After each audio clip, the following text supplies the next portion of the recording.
नमस्कार मित्रांनो, creative maths Marathi या आपल्या लाडक्या युट्यूब चॅनलमध्ये पुन्हा एकदा तुमच्या सगळ्यांचं सहर्ष स्वागत आहे। आज आपण चर्चा करतोय 10th स्टँडर्ड मॅथमॅटिक्स पार्ट 1 चं 4th चॅप्टर ज्याचं नाव आहे फायनान्शियल प्लॅनिंग। यामधला प्रॅक्टिस सेट 4.1 आज आपण बघणार आहोत, 4.2 आज आपण बघणार आहोत। या अगोदरच्या व्हिडिओमध्ये आपण 4.1 वर चर्चा केलेली आहे। आधीची व्हिडिओ जर तुम्ही नसेल बघितली तर या व्हिडिओच्या खाली डिस्क्रिप्शन मध्ये मी लिंक देतो, त्या लिंकवर क्लिक करून या अगोदरची व्हिडिओ तुम्ही बघून घ्या। आणि सगळ्यात महत्त्वाची गोष्ट मित्रांनो, आपला एक व्हॉट्सअपचा ग्रुप आहे। व्हॉट्सअपचा ग्रुप जॉईन नसेल केला तर व्हिडिओच्या खाली डिस्क्रिप्शन मध्ये मी लिंक देतो, त्या लिंकवर क्लिक करून आपला व्हॉट्सअपचा ग्रुप तुम्ही जॉईन करा। तर जाऊयात पुढे। बघा, या ठिकाणी सगळे प्रश्न समजून घेण्याच्या अगोदर मित्रांनो प्रॉब्लेम काय होता माहिती आहे का, कन्सेप्ट आपल्या क्लिअर नसतात कन्सेप्ट। तर आपण अगोदर कन्सेप्ट समजून घेऊयात, म्हणजे यामध्ये हा प्रॅक्टिस सेट 4.2 समजून घेण्याच्या अगोदर आउटपुट टॅक्स म्हणजे काय, इनपुट टॅक्स क्रेडिट म्हणजे काय, या काही कन्सेप्ट समजून घेणं गरजेचं आहे। त्या जर नाही समजल्या ना तर आपल्याला या प्रॅक्टिस सेट वरती कुठल्याही प्रकारची गणितं सोडवता येणार नाही। त्यामुळे अगोदर कन्सेप्ट महत्त्वाचे आहेत। आता बघा, या ठिकाणी आपल्याला माहिती आहे जीएसटी म्हणजे काय, गुड्स अँड सर्व्हिस टॅक्स, यावर आपण पहिल्या आपल्या व्हिडिओमध्ये चर्चा केली प्रॅक्टिस सेट 4.1 च्या अगोदर। तर आता या ठिकाणी बघा, समजा एक आपल्याकडे व्यक्ती आहे, त्याचं नाव आहे रामलाल, समजा काही नाव असेल रामलाल, समजा रामलाल नावाचा एक व्यक्ती। तर याने काय केलं, आता हा समजा दुकानदार आहे, समजा एक व्यक्ती आहे आणि हा समजा याचं एक दुकान आहे, ओके। आणि मग हा काय करतो, हा काही वस्तू खरेदी करतो। समजा रामलाल आला मुंबईला आला आणि मुंबईला येऊन त्यांनी मुंबईच्या मार्केटमधून काही वस्तू खरेदी केल्या। हे समजा तुमचं मुंबईचं मार्केट आहे आणि या मुंबईच्या मार्केटमधून त्यांनी बऱ्याचशा वस्तू खरेदी केल्या। आता ज्यावेळेस हा वस्तू खरेदी करेल, किंवा याचं मोबाईलचं शॉप आहे, समजा हा जो मोबाईलवाला आहे आणि याने काय केलं, मार्केटमधून मुंबईच्या खूप सारे मोबाईल विकत घेतले। आता हे मोबाईल ज्यावेळेस हा विकत घेतो, हा जो रामलाल जो आहे मुंबईला गेला आणि मुंबईमधून ज्यावेळेस हा मोबाईल विकत घेईल, विकत घेतल्यानंतर त्याला जीएसटी द्यावा लागणार आहे, कारण जीएसटी शिवाय काय विषय होत नाही। कारण ज्यावेळेस खरेदी विक्री होते एखाद्या वस्तूची त्यावेळेस टॅक्स दिला जातो आणि तो जीएसटी देणार। हा काय करणार, रामलाल जीएसटी पेड करणार। रामलाल देणार जीएसटी, कोणाला जीएसटी देणार, मुंबईमधल्या ज्या मार्केटमधून त्यांनी मोबाईल आणलेत तिथे तो जीएसटी भरणार आहे। हा जो जीएसटी आहे, या जीएसटीला काय म्हणतात, इनपुट टॅक्स क्रेडिट। लक्षात घ्यायचं, याला इनपुट टॅक्स क्रेडिट, ITC मी शॉर्टकट मध्ये लिहितो, इनपुट टॅक्स क्रेडिट। तर याला इनपुट टॅक्स क्रेडिट काय म्हणतात, समजा याने 1 लाख रुपये, समजा 1 2 3 4 5 1 लाख रुपीज एवढा जीएसटी यांनी भरलेला आहे समजा, ओके। हा जीएसटी भरलाय, तर याला आपण म्हणतो इनपुट टॅक्स क्रेडिट, कारण हे पैसे त्याला परत मिळणार। का मिळणार, कसे मिळणार, त्यावरती आपण चर्चा करूयात। आता पुढे काय होईल माहितीये का, ज्या वेळेस याने 1 लाख रुपये टॅक्स भरला, आता पुढे काय होणार की यांनी समजा खरेदी जी केलेली आहे ती 15-20 लाखाची खरेदी केली असेल आणि त्यावरचा त्यांनी 1 लाख रुपये टॅक्स जो आहे तो जमा केलेला आहे। मग आता पुढे काय होणार, रामलाल काय करणार, हा अनेक ग्राहकांना हे मोबाईल विकणार। खूप सारे ग्राहक आहेत, अशा खूप साऱ्या ग्राहकांना काय करतो रामलाल हा जो आहे ते मोबाईल विकणार आहे। हे मोबाईल या ग्राहकांना त्याने विकले। आता हे ग्राहक आहेत, समजा आपले कस्टमर आहेत, ओके। या कस्टमरला हे मोबाईल सगळे रामलालने विकून टाकलेले आहेत। आता विकल्यानंतर काय होतं की प्रत्येक कस्टमर करून तो काय करणार बाबा, टॅक्स गोळा करणार। कोणाकडून 5,000 रुपये, कोणाकडून 2,500 रुपये, कोणाकडून 2,000 रुपये, जशी मोबाईलची किंमत असेल तशी तो टॅक्स जीएसटी गोळा करणार। समजा या रामलालने टोटल, आता समजा हा जो रामलाल आहे, या रामलालने टोटल टॅक्स जो गोळा केलेला आहे तो समजा 1,50,000 चा टॅक्स गोळा केला, जीएसटी। किती जीएसटी गोळा केला, 1,50,000। या ठिकाणी जीएसटी दिला किती त्यांनी, 1 लाख, आणि जो गोळा केलेला जो जीएसटी आहे तो 1,50,000 रुपये जीएसटी जो आहे तो गोळा केला। आता हा जो गोळा केलेला जीएसटी असतो त्याला आउटपुट टॅक्स म्हणणार, आउटपुट टॅक्स। आता इथे एक कन्सेप्ट नीट समजून घ्या, आता इथून पुढचा मुद्दा खूप इम्पॉर्टंट आहे। पहिली गोष्ट म्हणजे काय, रामलालचा जीएसटी टॅक्सची 2 वेळा संबंध येतो। एका वेळेस तो जीएसटी जमा करतो आणि दुसऱ्या वेळेस तो जीएसटी गोळा करतो। आता ज्यावेळेस हा जीएसटी जमा करेल, म्हणजे रामलालने ज्यावेळेस ह्या दुकानवाल्याला जीएसटी दिला त्यावेळेस हा दुकानवाला हा सगळा जीएसटी कुठं जमा करणार बाबा, 1 लाख रुपये जो आहे त्याच्यातला जो काय जीएसटी असेल तो सरकारकडे जमा करणार। मग आता रामलाल काय करणार, रामलाल जो जीएसटी असतो त्या रामलालने पण सरकारला जीएसटी देणं गरजेचं आहे। हा ग्राहकाकडून गोळा केलेला जो जीएसटी तर तो सरकारला देणं गरजेचं असतं, परंतु रामलाल जो आहे तो 1.5 लाख रुपये सरकारला देत नाही। रामलाल काय करतो, आपले जे 1 लाख रुपये आहे, आता रामलाल जो पेएबल, त्याला आपण म्हणू पेएबल जीएसटी रामलालचा जो पेएबल जीएसटी आता जो आहे तो 1.5 लाख रुपये जो सरकारला द्यायचे तो 1.5 लाख रुपये नाही देणार। त्या 1,50,000 रुपीज मधून त्याने आधी किती रुपये भरले होते, 1 लाख रुपये ऑलरेडी भरलेत। एका व्यवहारात. मग ते 1 लाख रुपीज तो काय करतो, मायनस करणार. तो काय करणार, 1 लाख रुपीज मायनस करणार आणि ओनली 50,000 रुपीज हा काय करणार, भरणार. मग किती राहिले बाबा, 50,000 रुपीज. 1,50,000 मधून 1 लाख गेले, 50,000 रुपीजच हा जीएसटी काय करणार आहे, रामलाल देणार आहे. मग या जीएसटीला आपण म्हणतो पेएबल जीएसटी. आणि पेएबल जीएसटी काढायचा फॉर्म्युला काय, output tax minus input tax credit. हा फॉर्म्युला लक्षात घ्यायचा की payable GST is equal to output tax minus input tax credit. बघा मित्रांनो, ही कन्सेप्ट समजणं खूप गरजेचं आहे. जर नाही समजली तर मग खूप अवघड होईल. त्यामुळे कन्सेप्ट समजून घ्या. नसेल समजली तर डबल पुन्हा एकदा व्हिडिओ बघा, कन्सेप्ट समजेल. आता पुढचा आपण एक प्रश्न बघू या ठिकाणी. पुढचा प्रश्न म्हणजे आता प्रश्न, आता प्रत्यक्षात आपण क्वेश्चन या ठिकाणी बघायला घेऊयात. बघा, Chetna stores paid total GST of ₹1,05,000 at the time of purchase. मग आता हा जो चेतना स्टोअर्स आहे यांनी काय केला, ज्यावेळेस परचेस केल्या काही वस्तू परचेस केल्या असताना चेतना स्टोअर्सने काय केलाय, 1,50,000 रुपीज जीएसटी भरलेला आहे. काय केलाय, जीएसटी त्यांनी भरलेला आहे, जीएसटी त्यांनी जमा केलेला आहे, पेड केलेला जीएसटी. चेतना स्टोअरने काय केलाय, जीएसटी पेड केलाय. जो पेड केलेला जीएसटी असतो त्याला आपण म्हणतो इनपुट टॅक्स क्रेडिट. लक्षात घेतलं, आलं लक्षात, कारण ते पैसे त्याला मिळणार आहे म्हणून इथं लिहायचं पेड जीएसटी. त्याला आपण म्हणू इनपुट टॅक्स क्रेडिट. ते किती रुपीज आहे बाबा, ₹1,05,000 एवढा जीएसटी त्याने पेड केलेला आहे. बरोबर, हा जीएसटी त्याने पेड केला ज्यावेळेस वस्तू घेतल्या तेव्हा. त्या अँड कलेक्टेड जीएसटी 1,22,500.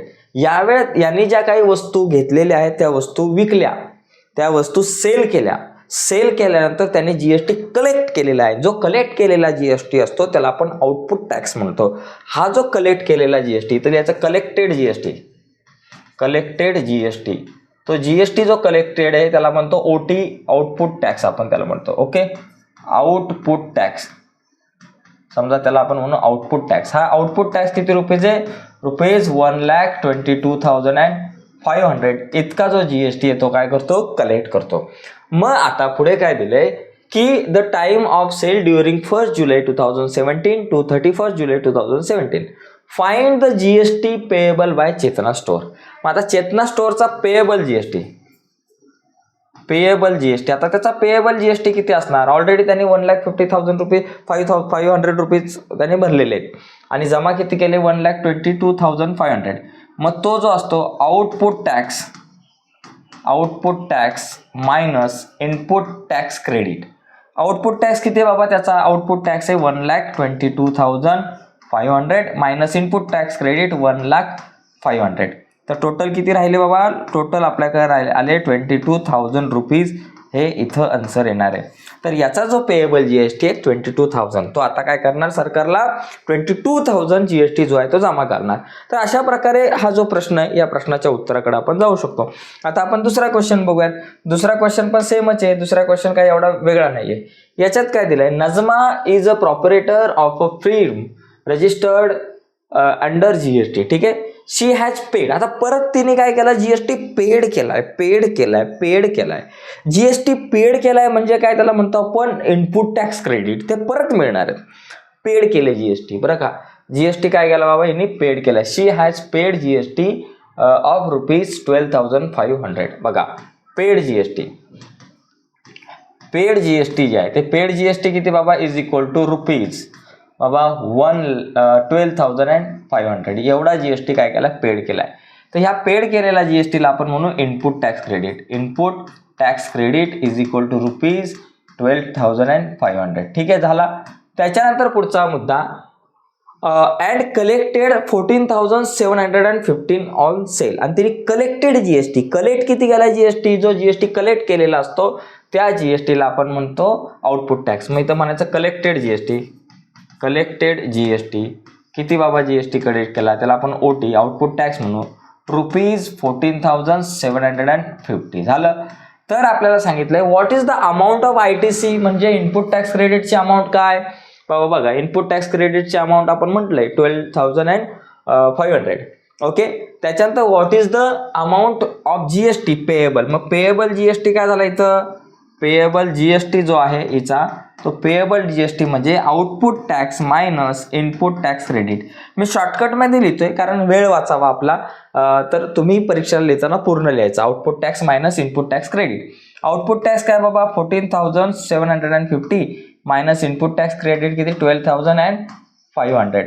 मग आता किती येतील बाबा, 0 मधून 0 बघा 14,750 मायनस 12,500.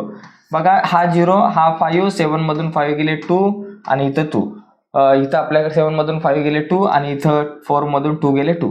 मग किती आलं ₹2,250. हे आपलं आलं आन्सर.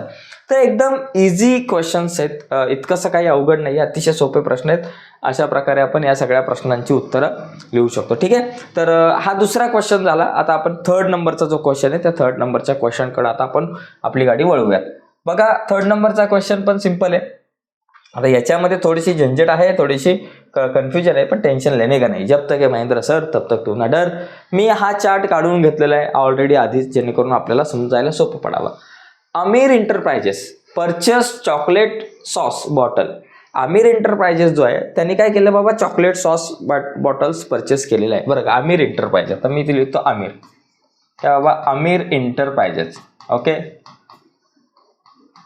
आमिर एंटरप्राइजेस यांनी काय केलं की यांनी काय केलं की बाबा चॉकलेट सॉसच्या बॉटल खरेदी केल्यात आणि पेड जीएसटी ऑफ 3,800. मग यांनी काय केलं, जीएसटी काय पेड केला, किती बाबा 3,800 एवढा जीएसटी त्यांनी काय बाबा पेड केला.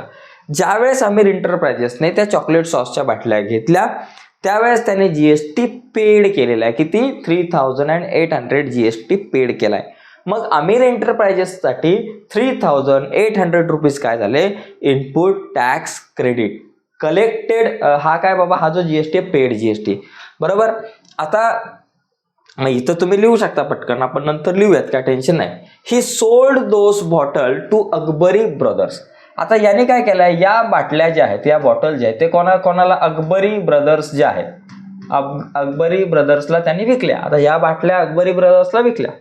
आता अकबरी ब्रदर्सला बाटल्या विकल्यानंतर किती असेल बाबा, 10,000च्या 15,000च्या 20,000 25,000च्या कितीच्या बाटल्या असतील त्या अमाऊंट माहिती नाही आपल्याला, त्याच्यातल्या जीएसटीची अमाऊंट माहिती आहे. ज्यावेळेस आमिरने बाटल्या घेतल्या त्यावेळेस त्याने 3,800 रुपीज पेड केलाय जीएसटी, आणि ह्या ज्यावेळेस अकबरी ब्रदर्सला विकल्या त्यावेळेस कलेक्टेड जीएसटी 4,100. मग ह्याने काय केलं, जीएसटी कलेक्ट केला 4,100. ज्यावेळेस आमिर एंटरप्राइजेसने अकबरी ब्रदर्सला त्या बाटल्या विकल्या सॉसच्या त्यावेळेस त्याच्याकडून 4,100 कलेक्ट केला. ओके, आता आपण आमिरच्या बाबतीत जर विचार केला तर आमिरसाठी हा 3,800 रुपीज कलेक्टेड जीएसटी म्हणजे हा इनपुट टॅक्स क्रेडिट, आणि आमिरसाठी 4,100 रुपीज काय झाला, त्यांनी काय केलं, सॉरी हा जो आहे ना 3,800 जो आहे तो जीएसटी त्यांनी दिलाय, पेड केलाय जीएसटी, म्हणजे हा झाला इनपुट टॅक्स क्रेडिट. म्हणजे आमिरने ज्यावेळेस बाटल्या विकल्या त्यावेळेस हा जीएसटी त्याने काय केलाय बाबा पेड केलेला आहे, 3,800 रुपीज पेड केलाय जीएसटी, म्हणून तो इनपुट टॅक्स क्रेडिट. आणि 4,100 काय झालं, या बाटल्या त्यांनी विकल्या कोणाला, अकबरी ब्रदर्सला. त्या विकल्यानंतर त्यांनी तो 4,100 कलेक्ट केला. हा कलेक्ट केलेला जीएसटी म्हणजे आउटपुट टॅक्स आपण त्याला म्हणू. आता पुढे काय झालंय बघा, Mayank food corner purchase this bottle from Akbari brothers. मग अकबरी ब्रदर्स कडून कोणी घेतल्या, Mayank food corner. Okay, Mayank food corner यांनी काय केल्या, अकबरी ब्रदर्स कडून त्या बाटल्या घेतल्या आणि त्या बाटल्या घेत असताना 4,500 रुपीज जीएसटी जो आहे तो पेड केलेला आहे. ओके, तर आता पुढे बघा, find the amount of GST payable every stage of trading and hence find payable GST. आता पेएबल जीएसटी काढायचा आहे आणि त्याचबरोबर payable C GST, payable S GST काढा. ठीक आहे, आता आपण जरा थोडंसं व्यवस्थित विचार करूयात. हा मी चार्ट बनवला. चार्टमध्ये आमिर एंटरप्राइजेस, अकबरी आणि Mayank, Akbari brothers and Mayank food corner यांनी पेड जीएसटी किती केला, कलेक्ट किती केला, पेएबल जीएसटी किती असेल ते आपल्याला काढायचं आहे, आणि मग payable C GST S GST काढू. आता आमिरच्या बाबतीत विचार करू. आमिरने दिलाय किती जीएसटी, जीएसटी दिलाय किती 3,800 पेड केलेला जीएसटी 3,800 बरोबर आमिरने, आणि कलेक्ट किती केलाय 4,100 कलेक्ट केला कोणाकडून, अकबरीकडून. मग कलेक्ट किती बाबा, अकबरी ब्रदर्स कलेक्ट 4,100. मग आता मला सांगा पेएबल जीएसटी किती. पेएबल जीएसटी म्हणजे काय, input tax output tax minus input tax credit. आता कलेक्टेड जीएसटी बघा, पेड जीएसटी म्हणजे काय असतो, इनपुट टॅक्स क्रेडिट, आणि कलेक्टेड जीएसटी म्हणजे आउटपुट टॅक्स. मग output tax minus input tax credit, payable GST माहिती आहे मगाशी काढला आपण, output tax minus input tax credit. 4100 minus 300 किती झाले रुपीज, सॉरी 4100 मायनस 3800 असं केलं तर आन्सर किती येतं, 300 येतं आपल्याकडे, बरोबर ना. Payable GST 300. मग पेएबल जीएसटी 300, मग सी जीएसटी आणि एस जीएसटी काय असतो, हाफ हाफ असतो. मग हा 300 याचा हा काय झाला बाबा तुमचा 150, आणि हा पण काय झाला रुपीज 150. झाला, विषय संपला. अकबरी ब्रदर्सचा विचार करू. अकबरी ब्रदर्सचा जर विचार केला तर अकबरी ब्रदर्सने किती पेड केला जीएसटीचा जर विचार केला तर त्यांनी 4100 रुपीज पेड केलेत, बरोबर ना. त्याच्यासाठी 4100 रुपीज त्याने पेड केलेत, आणि कलेक्ट किती केले बाबा, 4500 रुपीज 4500 कलेक्ट केलेत. मग पेएबल जीएसटी किती, 4500 मायनस 4100, मग रुपीज किती झाले, 400 झाले, कारण 4500 मधून 4100 गेले, 400 राहिले. मग आता इथं काय झाले, 400च्या हाफ 200, आणि इथं पण 400च्या हाफ 200. अशा प्रकारे आपलं उत्तर येईल. आणि त्याच्यानंतर शेवटचा विषय Mayank food corner. Mayank food कॉर्नरने काय केलं, पेड केला GST 4500 rupees 4500 rupees GST paid केला. कलेक्ट केलेला जीएसटी आहे का, काहीच नाहीये, बाकी काय इथं येणार नाही, म्हणजे एवढंच येणार. म्हणजे अशा प्रकारे हा चार्ट आपण बनवू शकतो. याचा स्क्रीनशॉट वगैरे घ्यायचा असेल तर तुम्ही घेऊ शकता, किंवा व्हिडिओला पॉज करून या सगळ्या गोष्टी तुम्ही लिहून घेऊ शकताय. तर 3rd नंबरचा क्वेश्चन होता, खूप इम्पॉर्टंट होता. अशा प्रकारे हा क्वेश्चन आपण सॉल्व्ह करू शकतो. पुढचा मुद्दा बघा, पुढचा क्वेश्चन थोडासा वेगळा आहे. इथे काय दिलंय, Mayank gas agency Chhattisgarh union territory purchase some gas cylinder for industries use 40 for rupees 24,500. मग आता यांनी काय केलं की बाबा हे जे काही सिलेंडर जे आहे, सिलेंडर त्यांनी परचेस केलेले आहेत. तर परचेस केल्यानंतर आपल्याकडे काय केले बाबा, परचेस केले होते त्यावेळेस ते 24,500 रुपीजचे सिलेंडर परचेस केलेले आहे. Okay, and sold them to local customer, आणि त्याला लोकल कस्टमरला सोल्ड केलेले आहेत, विकलेले आहेत. किती रुपयाला विकले, 26,500 रुपीज. ओके, म्हणजे 24,500ला घेतले आणि विकले 26,500 रुपीज, बरोबर. 2,000 रुपीजचा त्याला फायदा वगैरे आहे, ही गोष्ट बाजूला ठेवा. Find the GST to be paid at the rate of 5%. मग आपल्याला जीएसटी काढायचा याच्यावरती, त्यांनी पेड केलेला जीएसटी काढायचा. जीएसटीचा रेट किती बाबा, आपल्याकडं 5% आहे. And hence the C GST आणि UT GST to be paid for this transaction. Okay, तर त्याचबरोबर आपल्याला सी जीएसटी आणि एस जीएसटी आपल्याला सगळ्या गोष्टी या ठिकाणी काढायच्या. आपल्याला पहिली गोष्ट काय करायचे की find the GST to be paid at the rate of 5%. 5% वरती जो काय जीएसटी पेड केला जाईल तो आपल्याला या ठिकाणी काढायचा आहे. इथं पेएबल जीएसटी आणि पेएबल सी जीएसटी नाही विचारला. ओके, पण तरी सुद्धा या ठिकाणी आपल्याला पेएबल जीएसटी काढायला लागेल, कारण इथे दिले find the GST to be paid. Okay, आता या ठिकाणी आपण पहिली गोष्ट बघा लक्षात घेऊयात की या ठिकाणी बघा इथं काय दिले की Malik gas agency purchase gas. Okay, purchase price of gas. Okay, gas cylinder. Okay, gas cylinder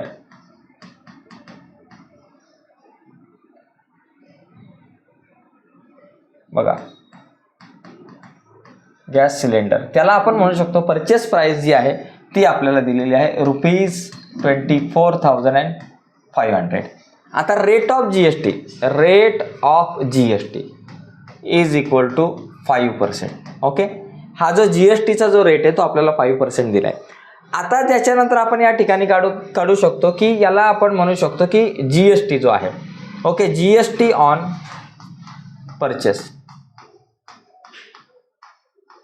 जो काही परचेस केलेला जे काही सिलेंडर आहे त्याच्यावरचा जीएसटी म्हणजे इनपुट टॅक्स क्रेडिट आपण म्हणू शकतो. ज्यावेळेस तो परचेस करताना जो जीएसटी भरतो हा व्यक्ती एखादी वस्तू, त्यावेळेस त्याला आपण इनपुट टॅक्स क्रेडिट म्हणतो.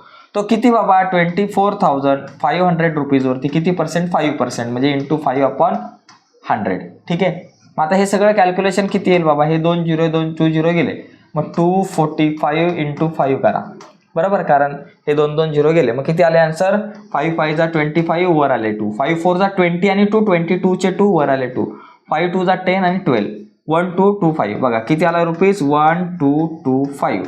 तर अशा प्रकारे आपल्याकडं याचा जो इनपुट टॅक्स क्रेडिट आहे, ज्यावेळेस याने सिलेंडर जे आहे ते परचेस केले, खरेदी केले, त्यावेळेस 1225 एवढा जीएसटी त्याने पेड केला. ओके, आता या ठिकाणी आपल्याला काय विचारलंय की बाबा सेलिंग प्राइस.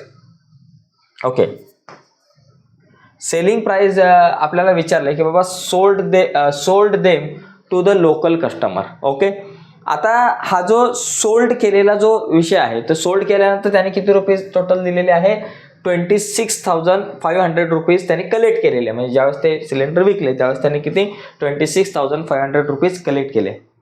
ओके, तर मग या ठिकाणी आपण म्हणून बाबा ही जी सेलिंग प्राइस आहे, याला आपण म्हणू शकतो सेलिंग प्राइस जी आहे ती आपली सेलिंग प्राइस किती, ₹26,500 रुपीज ही झाली त्याची सेलिंग प्राइस. ओके, मग आता जीएसटी ऑन सेलिंग वरचा जो जीएसटी आहे, तर हा जीएसटी किती झाला, 26,000 रुपीज वरती, 26,500 रुपीज वरती किती 5% म्हणजे इंटू 5/100. मग किती रुपये आपल्याकडे झाले बघा, हे 2 0 गेले म्हणजे 265 इंटू 5. 5 5 जा 25 चे 5 वर आले 2, 5 6 जा 30 आणि 2 32 चे 2 इथं आले 3, 5 2 जा 10 आणि इथं आले 3.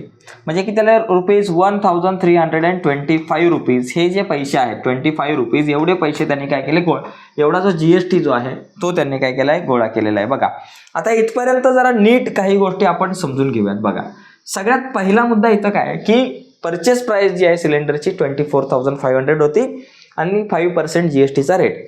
तर जीएसटी किती 1225 रुपीज हा जीएसटी काय केला आहे, हा जो मलिक गॅस एजन्सीने पेड केलेला आहे जीएसटी. बरोबर, हा पेड केल्यानंतर त्याने हे सगळे सिलेंडर विकले 26,500 रुपीजला आणि ते विकल्यानंतर त्याच्याकडं 1,325 इतका जीएसटी त्याने कलेक्ट केलेला आहे.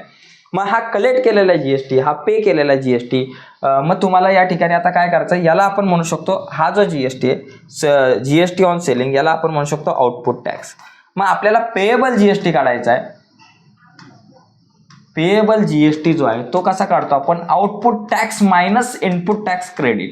बरोबर, आउटपुट टॅक्स किती आहे बाबा, 1325 रुपीज 1325 मायनस रुपीज 1225 किती झाले बाबा, ₹100. पेएबल जीएसटी किती झाला, 100 रुपीज. मग पेएबल सी जीएसटी किती झाला, इज इक्वल टू 100चे हाफ झाले 50 रुपीज. आणि पेएबल आपल्याकडे काय असतं, एस जीएसटी, महाराष्ट्रामध्ये स्टेट जर असेल तर एसडीएसटी, आणि हे जे आहे या ठिकाणी युनियन टेरिटरीज जर असेल म्हणजे केंद्रशासित प्रदेश असेल तर तिथं युटी जीएसटी. हा जो युटी जीएसटी आहे तो ₹50 रुपीज. तर अशा प्रकारे आपल्याला हा प्रश्न सोडवता येईल. ठीक आहे, 4th नंबरचा क्वेश्चन सुद्धा झालाय. तर यानंतर आता 5th नंबरचा क्वेश्चन बघू. तर जवळपास 7 क्वेश्चन्स आहेत. तर आज जास्तीत जास्त सगळे क्वेश्चन्स आपण कव्हर करायचा एकंदरीत इथं प्रयत्न करणार आहोत. आता हा प्रश्न जर बघितला तर यात काय दिलंय, miss beauty products paid 18% GST on cosmetic worth 6,000. म्हणजे हिने काय केलंय, काही कॉस्मेटिक्सच्या वस्तू घेतल्यात, सौंदर्य प्रसाधने त्याला आपण म्हणतो, ती तिने परचेस केली आणि ती परचेस किती रुपयावरती केली बाबा, 6,000 रुपीजची परचेस केली, त्याच्यावरती 18% जीएसटी पेड केला तिने. Okay, and sold to the कस्टमरला तिने विकले आणि विकल्यानंतर तिने काय केलं, 10,000 रुपीजला त्या विकल्यात आणि 10,000 रुपीजला विकल्यानंतर तिने जीएसटी गोळा पण केला असणार आहे. Okay, what are the amount CGST आणि SGST show in the tax invoice issue. आता इथं जो काही टॅक्स इनव्हॉइस इश्यू आहे त्याच्यामध्ये सीजीएसटी एसजीएसटीची जी काही व्हॅल्यू असेल ती काय असणार आहे. बघा पहिली गोष्ट, ज्यावेळेस तिने परचेस केला त्यावेळेस जो काही जीएसटी दिलेला आहे तो आपण काढू, आणि ज्यावेळेस तिने वस्तू सेल केल्या त्यावेळेस तिने सरकारला जीएसटी किती दिला ते काढू. आता तिने सरकारला दिलेला जीएसटी आपल्याला काढायचा आहे, टोटल किती असणार तो आपल्याला काढायचा, म्हणजे पेएबल जीएसटी जो आहे तो पण काढायचा आहे. परचेसच्या टायमाला हे काय करणार आहे बाबा, सरकारकडे जो जीएसटी जमा करणार आहे तो परचेस करताना जो काही जीएसटी असेल तो टोटल देणार, त्याला आपण इनपुट टॅक्स क्रेडिट म्हणतो. आणि ज्यावेळेस ती वस्तू सेल करते आणि जीएसटी घेतल्यानंतर ती सरकारला किती जमा करणार आहे तो इनपुट टॅक्स क्रेडिट मायनस करून सरकारला जमा करणार आहे. आणि मग त्या अनुषंगाने आपण काढूयात. बघा या ठिकाणी जर आपण बघितलं व्हेन परचेस, ओके परचेस आपण जर विचार केला, व्हेन परचेस ज्यावेळेस ती परचेस करेल वस्तू त्यावेळेस आपल्याला जीएसटी जो आहे जीएसटी त्याला आपण काय म्हणू, इनपुट टॅक्स क्रेडिट. हा जीएसटीचा रेट किती 18% आहे.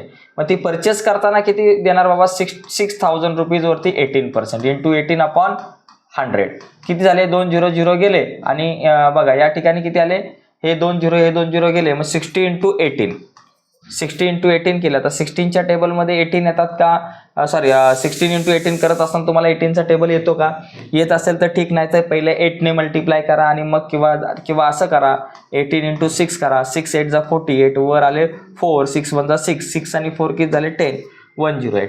मग या ठिकाणी काय आलं बाबा ₹1080 हे येईल. ओके बघा हे 2 0 गेले हे 2 0 गेले आणि 18 6 जा 108 येतात आणि हा 1 0 म्हणजे ₹1080 हा जो टॅक्स आहे तिने काय केला परचेस करताना दिलेला आहे. ज्यावेळेस ह्या ज्या वस्तू आहेत कॉस्मेटिक्सच्या तिने ज्यावेळेस परचेस केल्या त्यावेळेस तिने हा टॅक्स दिलेला आहे. आता बघा व्हेन सेल, आता सेलिंगच्या टायमाला काय झालेलं आहे जीएसटी जो आहे त्या जीएसटीला आपण म्हणणार आउटपुट टॅक्स म्हणणार. सेलिंगच्या टायमाला किती बाबा 10,000 रुपीजच्या वस्तू हिने सेल केलाय किती % 18% इंटू 18/100. मग या ठिकाणी हे 2 0 गेले 100 इंटू 18 किती झालं ₹1800 बरोबर ₹1800 1800. आता इथं बघा गंमत काय की पहिली गोष्ट आपण इथं समजून घेऊयात की या दोन्ही गोष्टी आता बघा त्याच्यातली पहिली गोष्ट ज्यावेळेस ती परचेस करते त्यावेळेस तिने जो जीएसटी सरकारकडे दिलेला आहे तो किती दिलाय 1080. मग इथं तुम्ही लिहा 1080. मग CGST किती झाला बाबा 540 त्याच्या हाफ आणि SGST किती झाला ₹540 त्याच्या हाफ झाला. ठीक आहे.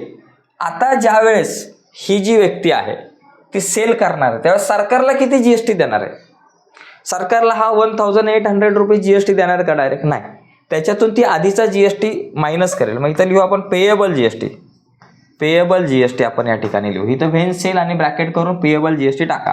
काय येईल output tax minus input tax credit बरोबर. आता आउटपुट टॅक्स किती 1800 मायनस इनपुट टॅक्स क्रेडिट किती 1080 किती राहिले बाबा 720 रुपीज. किती रुपीज राहिले 720 रुपीज झाले. मग इथं लिहा ₹720 बरोबर आणि इथं किती झाले 720च्या हाफ 360 आणि इथं पण 720च्या हाफ झाले 360. आता या दोघांची जर सम केली तर ती किती होणार आहे बाबा ₹1800. या दोघांची टोटल केली तर ती रुपीज होणार आहे 900 आणि या दोघांची केली तर ती पण किती होणार आहे 900. ठीक आहे. तर अशा प्रकारे हा जो टेबल आपण बनवून या प्रश्नाचं उत्तर आपण सोडवू शकतो. ठीक आहे. तर अशा प्रकारे हा 5th नंबरचा क्वेश्चन झालेला आहे. आता पुढचा शेवटचा आपण क्वेश्चन बघू 6 आणि त्याच्यानंतर एक 7 आहे तर ते 2 क्वेश्चन आपण बघूया. ठीक आहे. तर बघा या ठिकाणी जर समजलं नसेल तर पुन्हा एकदा व्हिडिओ बघा आणि समजून घेण्याचा प्रयत्न करा कारण थोडंसं अवघड जरी असलं तरी टेन्शन घ्यायचं नाही. आता बघा इथं prepare a business to customer आपल्याला एक टॅक्स इनवॉइस बनवायचं आहे. त्याच्यात काय लिहायचे सप्लायरचं नाव address state date invoice GST number या सगळ्या गोष्टी आपल्या आल्या पाहिजेत. पर्टिक्युलरमध्ये काय बाबा मोबाईल बॅटरी खरेदी केले 200 रुपीजची मोबाईल बॅटरी आहे एकच घेतले जीएसटीचा रेट 2% आहे आणि HSN कोड दिला आहे. त्याचप्रमाणे हेडफोन घेतलाय 750 रुपीजचा आहे एकच घेतलाय जीएसटीचा रेट दिलाय आणि HSN नंबर दिलेला आहे. तर आता आपण त्या पद्धतीने जर तुम्हाला बनवायचं झालं तर इथे एक बनवलेलं आहे आपण टॅक्स इनवॉइस तर अशा प्रकारे आपण बनवू शकतो. सगळ्यात पहिली गोष्ट सप्लायर त्याचं नाव लिहायचं आणि त्याचा पत्ता लिहायचा. नाव आणि पत्ता ॲड्रेस लिहायचा इनवॉइस नंबर लिहायची व्यवस्थित आणि इनवॉइसची डेट लिहायची. आता ही डेट लिहिताना 2017च्या नंतर लिहा त्याच्या अगोदरची कधीच लिहू नका कारण 2017 1 जुलै 2017ला जीएसटी ची प्रक्रिया सुरू झाली होती. जीएसटी नंबर हा जो जीएसटी नंबर एकदा आपल्याला लिहिला पाहिजे. ओके. त्याच्यानंतर बघा SR नंबर HSN कोड प्रोडक्टचं नाव काय त्याचा रेट काय क्वांटिटी म्हणजे किती घेतल्या आणि त्याच्यानंतर टॅक्सेबल अमाऊंट किती झाली CGST मध्ये रेट किती टॅक्स किती SGST मध्ये रेट किती टॅक्स किती आणि टोटल. बघा आता याच्यात बघा पहिली गोष्ट HSN कोड लिहिला आपण मोबाईल बॅटरी घेतली होती किती रेट काय तिचा 200 किती घेतली होती एकच घेतली होती. मग एक घेतल्यामुळे 200 इंटू 1 किती झालं बाबा 200 झालं. जर 2 घेतले असतं तर 400 3 घेतले असते तर 600 झालं असतं. आता टॅक्सेबल अमाऊंट किती बाबा 200 आहे. आता याच्यावरचा CGSTचा रेट आता GSTचा रेट 12% आहे मग CGSTचा रेट 6% SGSTचा रेट 6%. मग 6%नी 200 वर किती होतात 12 रुपीज होतात आणि 6%नी 200 वर 12 रुपीज होतात. टोटल किती झाले 200 + 12 + 12 225 त्याच पद्धतीनं आपण हेडफोनचा घेतलं, हेडफोन 750ला एक होता, एकच घेतला, टॅक्सेबल अमाऊंट 750. त्याच्यानंतर रेट किती 9% होता, 750वर 9% 67.50, कारण 18% GSTचा रेट होता, CGST 9%. त्याचप्रमाणे SGST सुद्धा 9% आणि 9% होता 67.50. मग 750 67.50 67.50 यांची सम झाली 885. आता टोटल या टॅक्सची टोटल किती 79.50, म्हणजे 12 + 69.50 79.50. या टॅक्सची टोटल पण 79.50. आणि एकदम ग्रँड टोटल जर बघितली तर तुम्हाला ती येईल 224 + 885 = 1109. तर एकंदरीत अशा प्रकारे आपल्याला हा चार्ट बनवता येईल. याचा स्क्रीनशॉट घेऊ शकता तुम्ही. ठीक आहे. तर मित्रांनो, यानंतरचा एक क्वेश्चन आहे पुढचा, त्या क्वेश्चनमध्ये सुद्धा अशाच प्रकारे तुम्हाला चार्ट बनवायचा आहे. तर आजच्या या व्हिडिओमध्ये आपण इथंच थांबूयात. तो एक क्वेश्चन तुम्ही सॉल्व्ह करण्याचा प्रयत्न करा. पुढची जी काही व्हिडिओ आहे त्याच्यामध्ये आपण प्रॅक्टिस सेट नंबर 4.3 वरती चर्चा करू. आणि 4.3 ची व्हिडिओ तुमच्यापर्यंत पोहोचावी असं वाटत असेल आणि अजूनपर्यंत तुम्ही आपला चॅनल सबस्क्राईब नसेल केला तर आत्ताच आपला चॅनल सबस्क्राईब करा आणि त्या बाजूला असलेलं बेलचं बटन दाबा, जेणेकरून मी अपलोड केलेल्या प्रत्येक नवीन व्हिडिओची नोटिफिकेशन तुमच्यापर्यंत पोहोचेल. ओके मित्रांनो, आता एक काम करा, व्हॉट्सअपचा ग्रुप आहे आपला, त्याची लिंक व्हिडिओच्या खाली डिस्क्रिप्शनमध्ये आहे. त्या लिंकवर क्लिक करून आपला व्हॉट्सअपचा ग्रुप जॉईन करा. त्यावरती वेगवेगळ्या प्रकारचे अपडेट मी तुमच्यासोबत शेअर करत असतो. बाय मित्रांनो, धन्यवाद.